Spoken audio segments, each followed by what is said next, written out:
Da alcuni giorni sulla statale 122 Agrigentina, nel tratto sovrastante la stazione ferroviaria di Agrigento Bassa, sono in corso dei lavori regolamentati dal semaforo.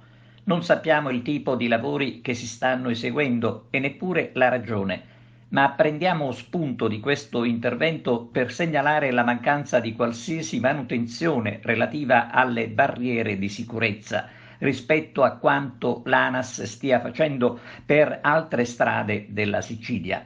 Basta leggere i comunicati stampa per rendersi conto che la statale 122 nel tratto agrigentino non è finora compresa tra quelle che prevedono nel nostro caso la sostituzione delle barriere di sicurezza, considerata l'altezza del viadotto che sovrasta la ferrovia.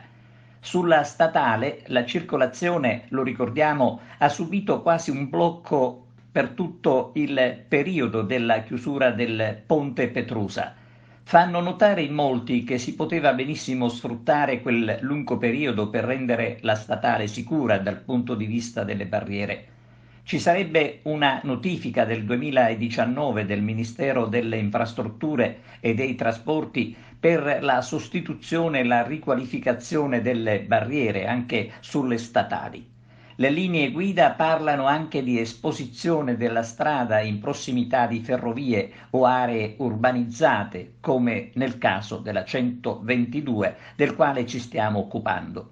L'intenzione del governo nel 2019 era quella di dare un impulso per la sicurezza delle strade, cominciando proprio dalle barriere esistenti, sostituendole con sistemi di nuova generazione.